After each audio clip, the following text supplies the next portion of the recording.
All right, Joseph Romero, thank you for hopping on. Thanks for having me, man.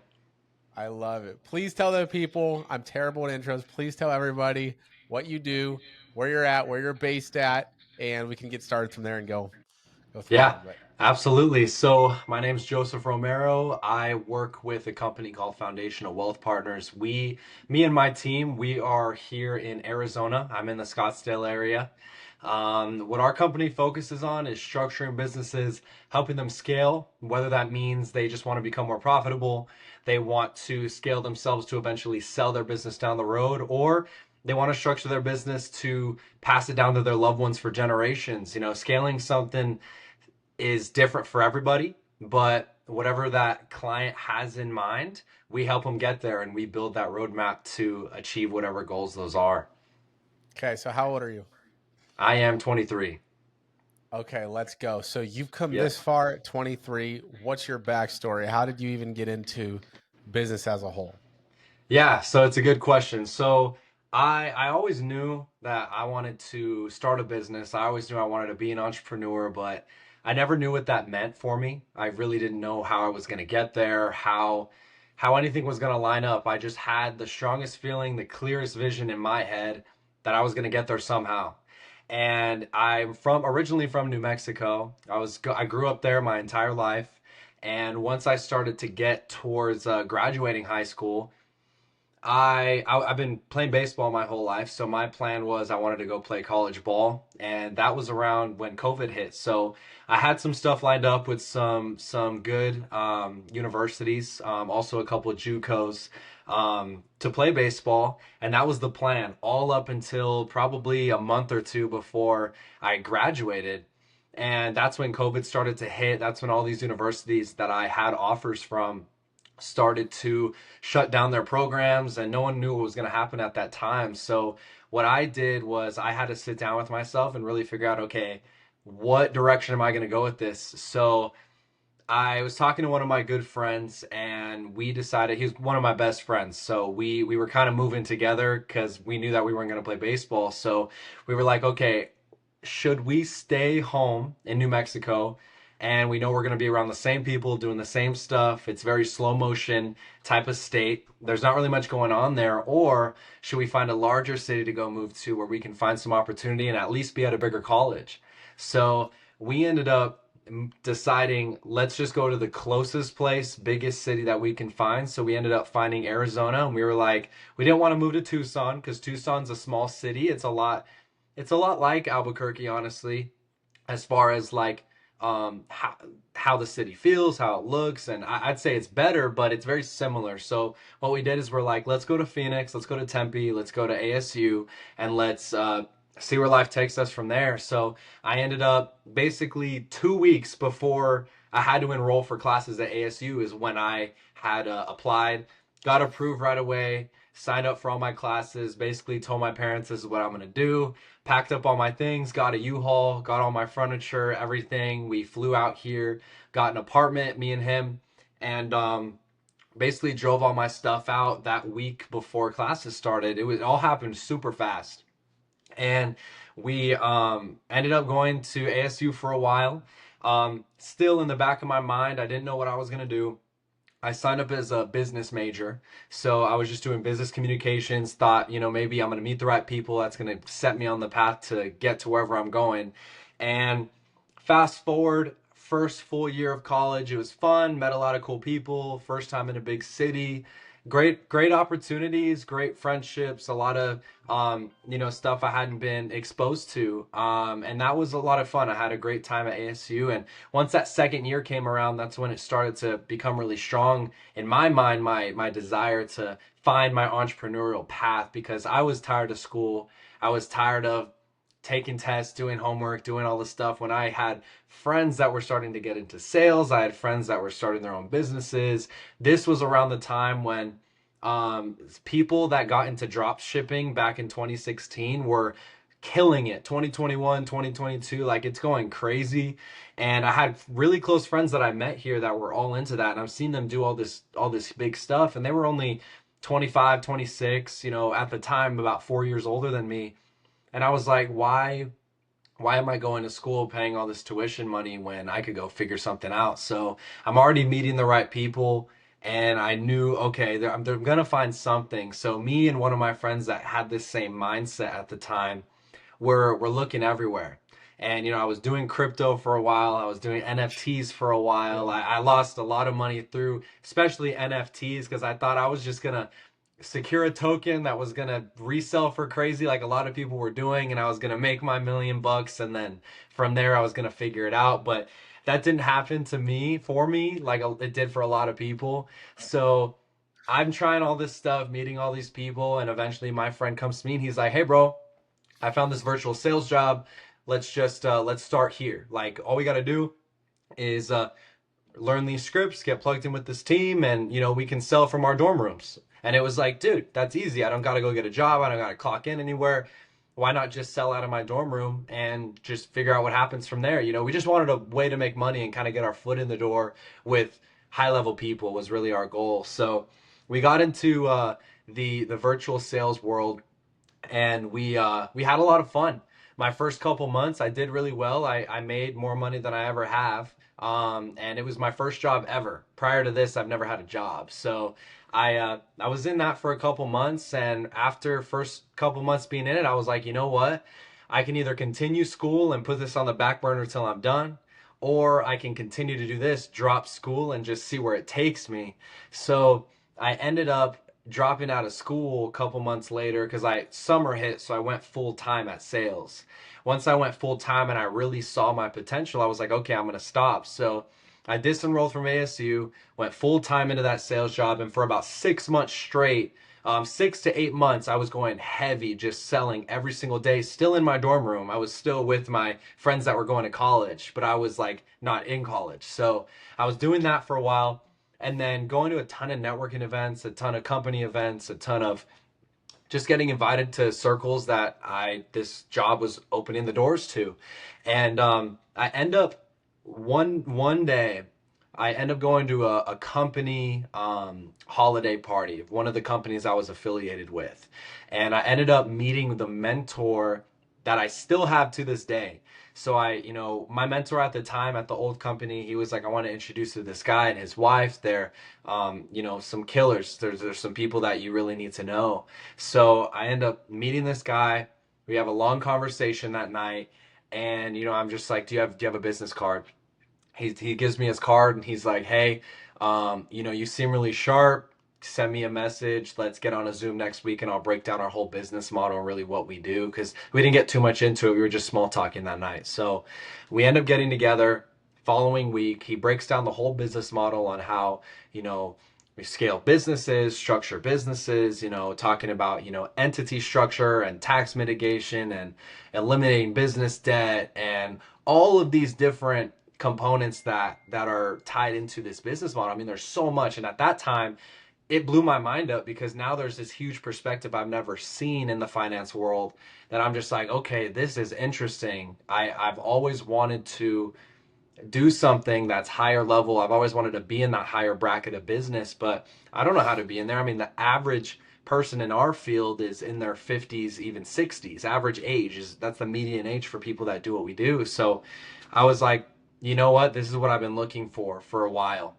Because towards the end of that sales job, I was just at the point where I was like, I gotta find something else. Like I didn't want to be behind the phone all day. I want to be out meeting people in person, shaking hands, getting into doors, doing everything that big business brings. So once I met him, from that day forward, I went all in and I learned from him and I learned the business model and I went all in and basically completely shutting down my income for the 3 6 months that it took to get through my learning curve. I took that punch, I went through it, I learned everything, and now to this day, fast forward almost 3 years, I'm at the point where now this is all I do. It's all I do full time. It's all I push on my personal brand. Now we're throwing events where, the event that you just went to last week. I mean, we're throwing these events where we got awesome funnels, awesome clients, a lot of great referrals coming in. I mean, the business has just exploded, especially over 2025. Now more and more people are learning about what we do, learning about the different ways that we can scale their companies, and our names getting out there and more eyeballs getting put on our brand and my personal brand has just really exploded this company. So that's the long answer to your question, but that's really how I've gotten to where we're at today. Well deserved, dude. Well deserved. What Appreciate I've it, always man. respected about you is you're hungry to learn more, and you've always put yourself in the right rooms. And even meeting when we met at coffee, like it was awesome. We went to your trunk and looked at the Osmo camera, and I bought one because you showed me Yeah. it. Like, Yeah. just like you're also a great speaker. I Like appreciate it. very good at talk. Like even at the event the other night, like some other people were talking, I was like, ah. And then you come in, and I was like, this is like my boy Joseph. Like Yeah. it was really I good. appreciate it. Yeah. So it definitely a skill. Right now, I mean, long like what is I know right now, obviously you're growing foundational wealth partners. Your goal is to build that, learn, continuously learn, meet new people. But let's say 20, 30 years from now, do you have a North Star? Do you have an idea of what that looks like? Or are you just going to say, I'm just going to figure it out along the way?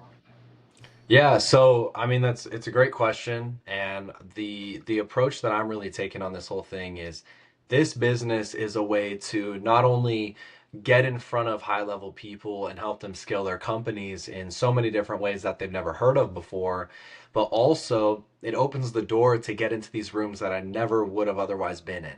So it's building those high level relationships that not only gets me high level friends throughout the journey, but also brings other opportunities outside of the business that I can get into. Because long term, I want to do business acquisition, I want to do private equity, I want to get into, commercial and multifamily real estate, self storage, all of that stuff.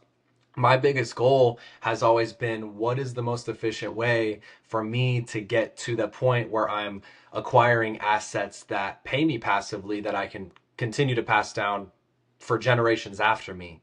And that's always been my biggest goal. I just didn't know how or what business was going to get me there. And now that I've been doing this for a while, I see the potential of it. The people we're meeting, is allowing me to see the huge potential of this. It's like, okay, we're getting in the right rooms, we're making the right relationships. This is the right path to get me there. So that's really my long-term North Star. I mean, I'm always going to be doing this business. I'm never going to drop this business because it's a great foundation for me to have, and I love it. I don't think I'll ever stop doing this business, but it opens the doors to do those long-term, generational wealth plays, and outside of the industry. Do you think being an athlete growing up has helped that same drive you've had to, working your ass off in the field or in the dugout or wherever? Do you think that drive is carried over in business and what's led you to become successful at this so far at this age, at such a young age? Yeah, I would say 100%. Baseball has a lot to do with where I'm at right now and also where my whole team's at. I mean, the team that I work with, we're all ex-athletes. Everyone played either baseball, football, basketball. Like that's what we built our team environment off of, which is why, even Frank, he played D1 football. Kim, Mm. his wife, she was a D1 swimmer. Like everyone has had that for such a long time, and me being able to even step into this circle to do this type of business and just business in general. Entrepreneurship is the highest form of self-development. Like it's going to teach you so many things, it's going to expose so many things about yourself that's going to either force you to grow or you're going to fall out of it eventually if you can't be put under pressure and learn from it. So I've always loved that, especially in sports. In baseball, I was primarily a pitcher.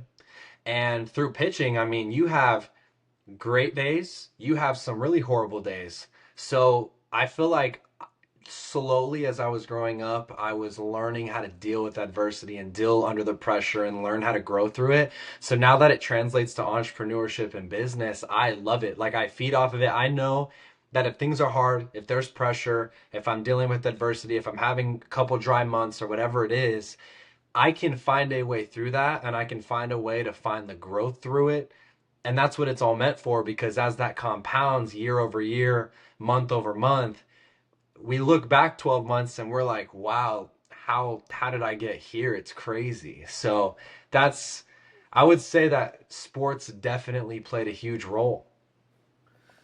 When it comes to networking events and meeting people, how do you go about building strong, genuine connections besides obviously being authentic, everything, but instead of taking a transactional approach of, oh, this guy can teach me this, or this guy's ahead of me, or this guy's below me, or whatever, how do Yeah. you decide, okay, I love this guy's great, but let's also grab cigars. Let's go whatever on a Friday night out to the bar or whatever. Like, how do you decide your inner circle friend group? Yeah.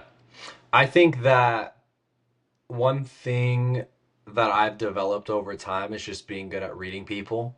I mean, that's the first thing is, getting into certain circles. You learn more and more like what type of person is actually out doing something here to build good relationships, and what are the other groups of people that either just started or maybe they're just there to be transactional. I've learned that just from trial and error from being in so many different groups, but for me, I feel like my whole approach with it has always been, once I find those people that I click with, really pursuing those relationships, getting to know about them, getting to know about what they're doing, what people they know, what they're working on, what are their long-term visions, because then I can place myself in either the bracket of people that are in the same mindset as me or people that are ahead of me, especially people that are ahead of me, because then it's going to allow me to get into circles that are going to grow me.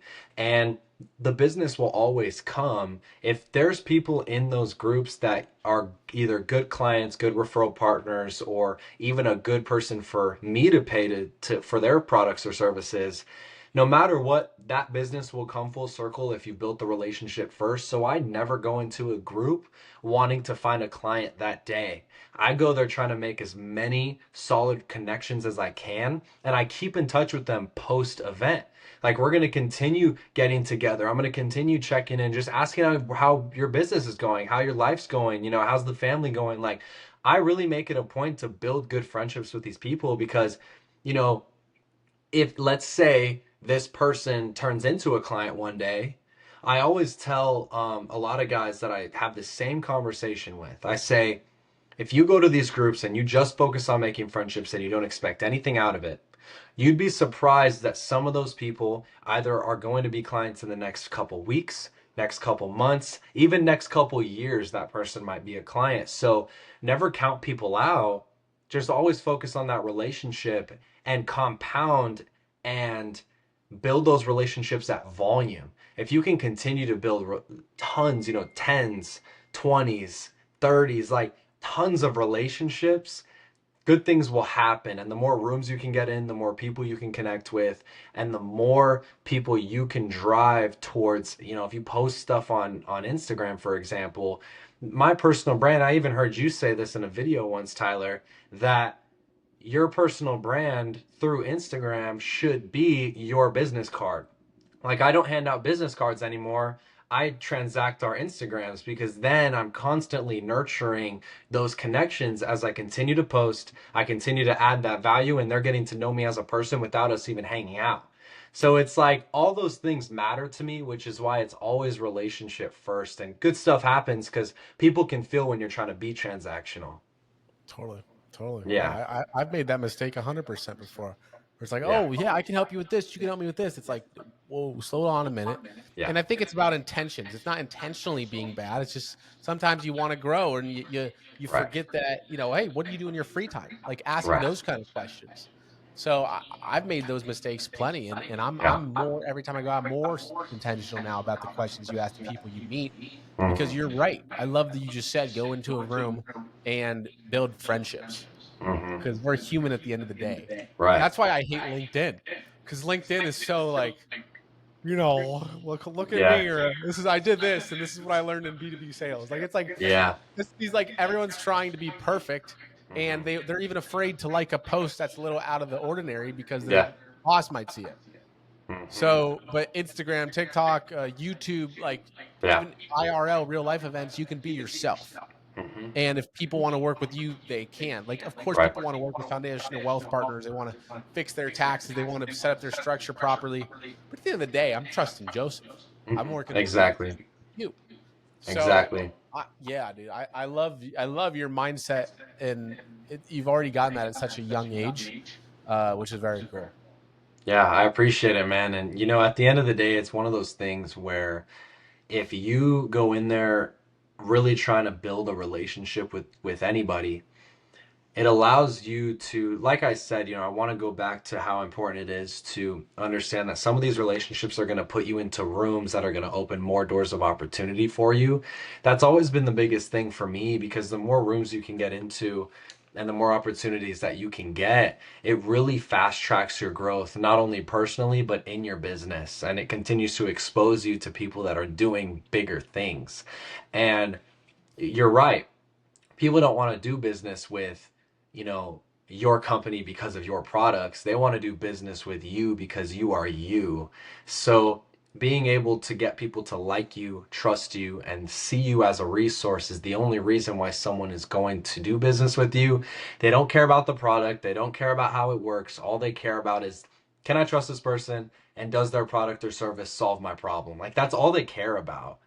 It's funny how trust is really the core of it, dude. Like you're Yeah. like it's and there's different layers. It's not like binary. Yeah. It's like a continuum. It's like, okay, you have your acquaintances, then you have your friends, and then you have your like super close friends, and then you have your Yeah. best friends. And as we get to know each other, like if we were to go smoke cigars every weekend, after a year, that's 52 weeks of hanging out, I mean, we'd know everything about each other, Right. right? You'd be probably wrong in a bar fight, and I'd come and back you up because we're Yeah. boys. That's how it is. But if I don't barely know you yet, I'm like, oh, Yeah. well, that's all Right. right, bro.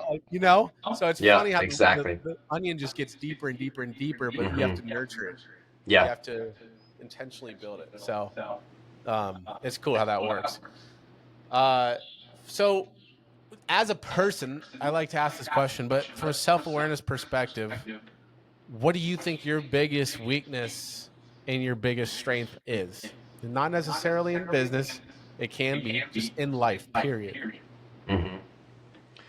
Um, I feel like, I have two answers for that. So I would say I will say that my biggest weakness sometimes, and it's always like with my weaknesses that I've noticed over these past couple years, is I'll get really good at avoiding them, Hmm. and then I'll go back into a loop, for a little bit of going through them again. And it's always, it's been this, but it's that curve has started to level out, because now I'm starting to get better and better at, growing in these areas and learning, okay, what do I need to do to develop in, whatever area it is. And the main area that I would say is just small habits that will compound over time if I don't address them.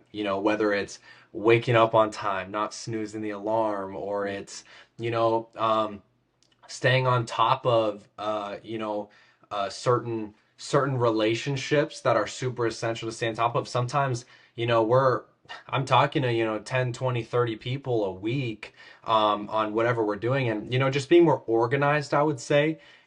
Being more organized has been a huge focus this year for me, because this year has been the biggest year I've ever had as far as clients have been. So it's been me building out structures and systems to keep everyone organized, make sure my whole pipeline is optimized. I know exactly what stage everyone's in, like those little things. So I would say organization, small daily habits like waking up and, different things like that.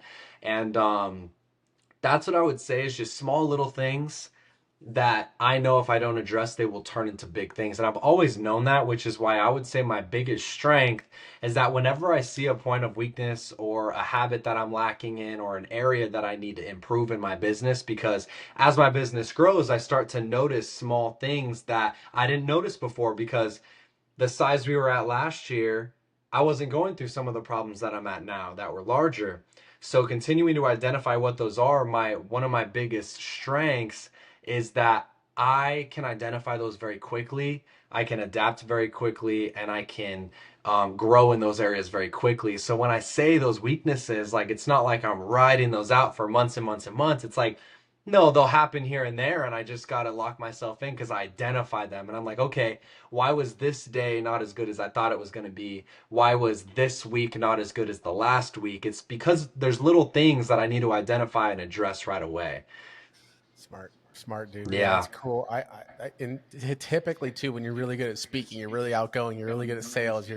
You got that visionary aspect, the minutia, the operating Yeah. organization stuff can be tougher. It's like, I know, yeah, I totally understand. Hmm. That's sick. Yeah, I love that. Uh, do you think that has had like? Do you think that like what have you done specifically to help overcome that? Specifically on the waking up early, because dude, I relate 100%. You know, you feel like a total loser when you sleep until 8 or 9 because you own your own business and you don't have to be there on brick and Yeah. mortar or whatever a specific time. But you wake up at 4:45, you go to bed early or whatever, you feel refreshed. So, what do you do to stay on top of just little things like that? Like, Yeah. do you have a morning routine? Like, what does that look like? Yeah. So little things that have helped me a lot in that area is actually helped me a ton this year in that area is every night before I go to sleep, I write down my full schedule for the next day. Mm, And I write down everything from 15-minute time blocks to 30-minute time blocks to hour time blocks. Whatever each task is, I'm writing out every single time block from 4 a.m. all the way to 6, 7, 8 p.m., depending on how long and a packed day I have. I will write down every single thing I have to do because when I do that, not only do I have that drive to get out of bed and go do what I need to do, but because it holds me accountable just mentally, but I also will not have one gap in my day where I'm not doing something. So it's being efficient with the tasks I have to do during my day because if I don't write out a schedule, there's some days where I have an hour or 2 hour gaps where I'm trying to figure out what to do or I'm trying to create stuff to do. But it's like if I already addressed that the night before, I shouldn't even have to think about it. And I physically write that down on paper.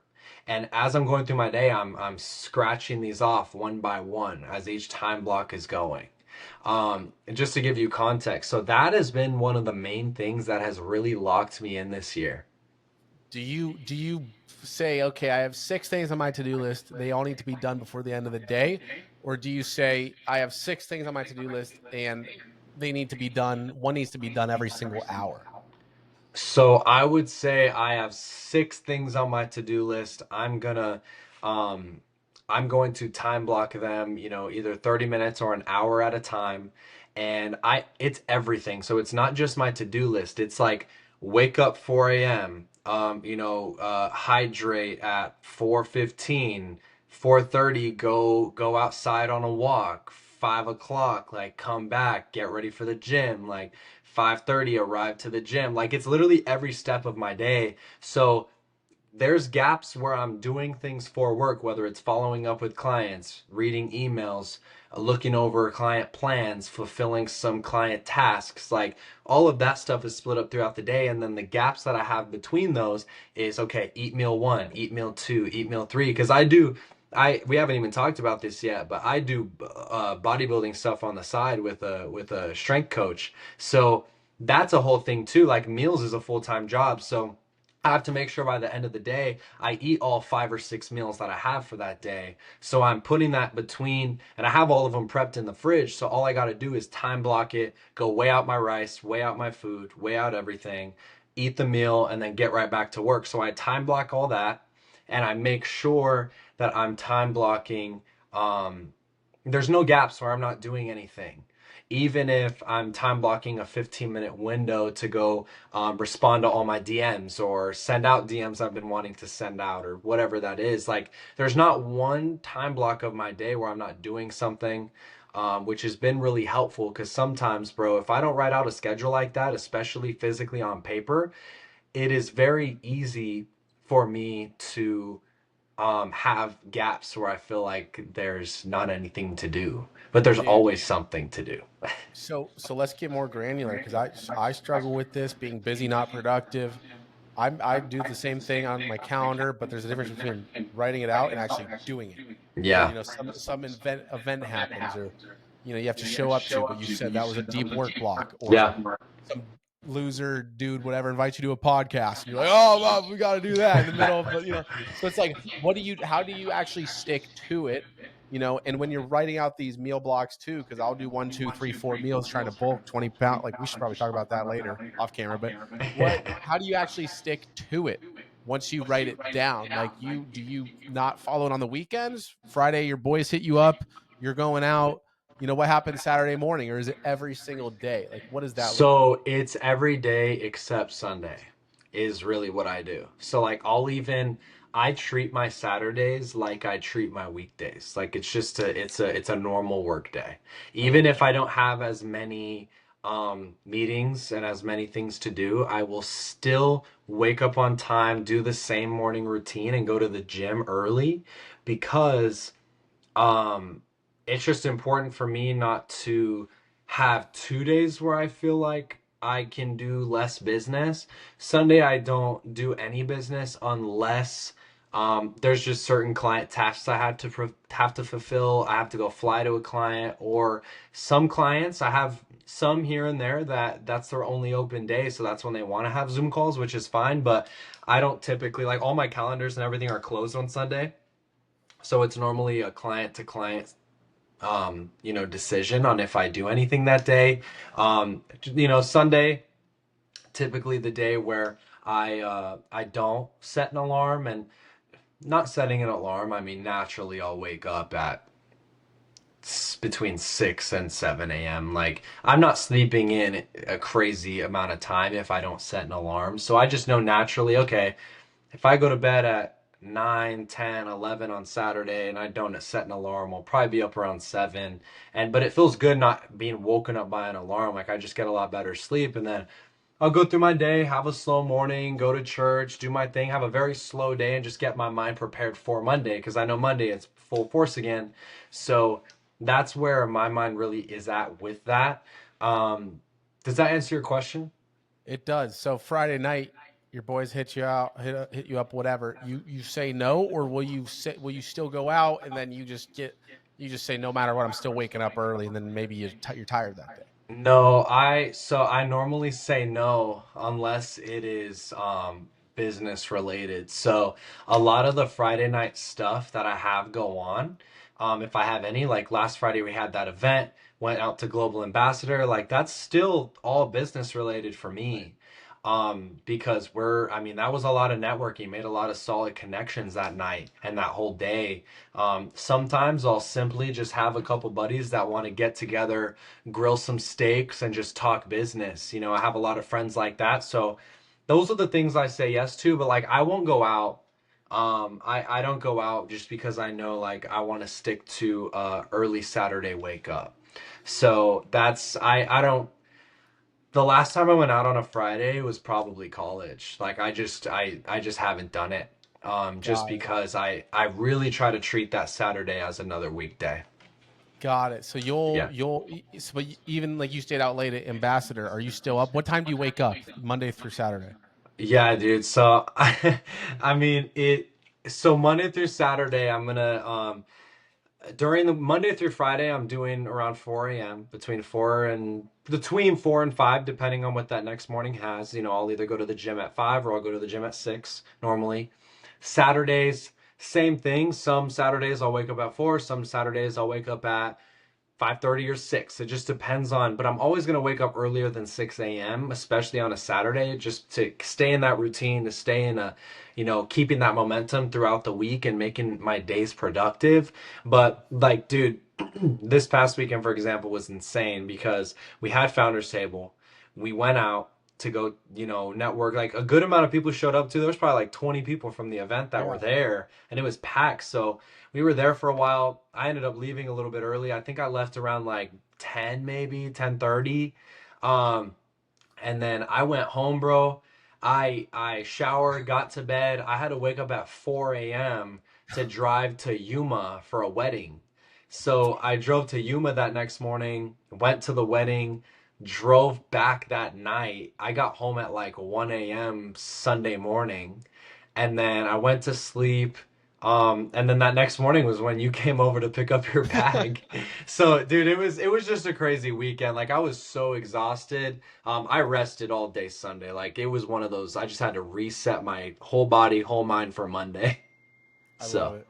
Dang, dude, that's sick. I like to get granular and see like the actual process. And by the yeah, way, it's cool that you're actually doing it. I know a lot of people they try to they set it up whatever, but they don't actually stick to it. yeah, You're doing it, which is sick. And yeah. the meals, the health. where do you prioritize money slash business with health slash, your girlfriend? Like, Yeah. how do you even, if you say, well, the one night I'll go out is Saturday night with, some friends or whatever, or like, is that if you're single? I know you have a girl, but is that the only night you could take a girl on a date? Like, how do you balance all that? Um, Yeah, so typically, so she, I mean, this is actually really cool how this is all worked out. So the bodybuilding coach that I have, his girlfriend is also a bodybuilding coach. They have like the company together, and my girlfriend trains with his girlfriend. So we're both under the same bodybuilding company, like training company. So we're both on our meals, we're both on our meal prepping, we're both on all of our workouts, and Saturdays typically is when coaches give us cheat meals. So we're on plan all week, and then cheat meal is normally like a date night or something. So Mm, that's how it's very easy because we're both on the same plan. If we were both doing different things, I would say it would be hard, and it is hard for most people, but it just happens to line up that way for me. But as far we normally have, we'll go out and do something on Saturday nights is typically how we do it. And then during the week, we might grill a steak or something, just hang out, but it's never anything crazy. Saturdays, I would say, is our day to like let's go find a good restaurant and go eat out. Or I'll have clients that want to go out to eat, so we'll go take them out to dinner and go hang out. And everyone brings their girls, and we have a good time. Whenever we're meeting with clients, we make it a good time. And then as far as health, wellness, lifting, all of that goes, and like fitness goals in general, that is priority where the my money that I'm making every month, a chunk of that priority first goes there. Whether it's supplements, it's food, it's paying my coach, everything like from the gym to food to everything I'm doing to stay healthy, that's always a priority of mine. So it's a non negotiable for me, and it holds me accountable. And having a coach that tells me what food to eat, that tells me how much to eat, gives me all of my macros every single week. And I do check ins every week too. So, like, we're tracking the weight, we're tracking my check-in photos, we're tracking everything, and then we're adjusting macros based on if we're bulking or cutting. Like, it's all very structured to a T. And then every single day he has workouts written out for me that we ride out about 8 to 12 weeks, and then I'll get a new workout plan. So like everything is so structured that all I have to do is do it, and then I can put all my time and thoughts and effort into my business. So that's what's really helped me, is having the accountability on that side, because I don't have to think about it. I literally just pull up my app, and I got all my workouts here, and then I got all the food I need to eat here, and it tells me exactly all the scaling it out, everything. So I don't have to think when it comes to training or eating, which I think that is the best investment I have made into myself, is that. Because I mean, every busy entrepreneur I suggest should pay into something like that, because it gives you more time to focus on what you do best. do you meal prep every Sunday? Do you like eat Hmm. the same thing every day? How does that work? Yeah, so the meal plan is scattered. Like some days I'll be eating chicken, some days it'll be some ground beef, like it's all mixed in. Very simple meals though, so I can cook it in bulk and meal prep. But normally, I mean, chicken, for example, only will last in the fridge like 3 or 4 days. But what's nice is that's how long it takes me to eat a full batch. So I'll normally meal prep like Sundays and Wednesdays, and then that gives me enough food for the whole week. And then I'll cook new rice every day, because I don't like to leave that in the fridge for too long. But yeah, I pretty much cook everything in bulk and then just weigh it out on my scale. That's so nice, dude. Yeah, Yeah. that's sick. Actually stick to it too and I have a coach I hired, same thing, but it's like I'm not like he's not hard enough on me. So it's like Yeah, I dude, just like need to stick with him. mine's hard on me, so I have like a lot of accountability and a lot of respect. So where it's like I got to do what I need to do, because I got to make sure every week's check-in is exactly what we want it to be. How do you say no to your friends when, I mean, do you have hometown friends who aren't in business you hang out with? Like, I honestly don't really have okay. much relationships from back home. Yeah. Everyone kind of just did their own thing, and I think I'm one of the only ones that got into entrepreneurship, so we kind of don't connect in that way anymore. And I don't go home a lot. I go home for business and to see family, but I don't really have time to around that. I don't really have time to hang out with many people.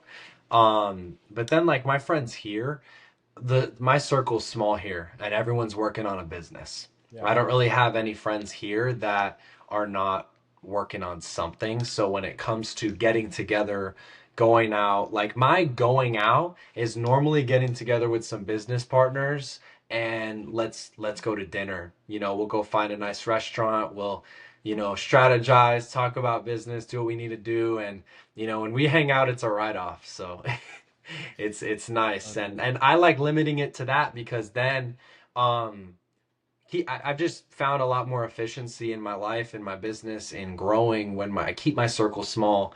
And even a lot of the people that I hung out with in college, like they're still good friends, we still keep in touch, but it's not like I'm hanging out with them as much as I did.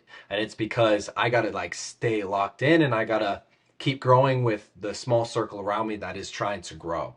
So that's been the biggest thing. I love it, dude. Yeah, I have some hometown friends here, loving to death. It's like a nice break from business, but at For the sure. same time, they guilt trip the heck out of you. And it's like Friday night, come on, what well, you're Yeah. 24, live life. And it's Yeah. so hard to say no. So just Yeah. having that discipline, yeah, I admire you for that. And it's nice too to surround yourself obviously with people who are building stuff. So because Yeah. we go after steak, we go grab a steak or cigar, we're going to be talking about life, but also tactics, whatever, just Right. making better. So Exactly. I love that. What do you think? I like to kind of round things off with this final question, but what's the best piece of advice you've ever received?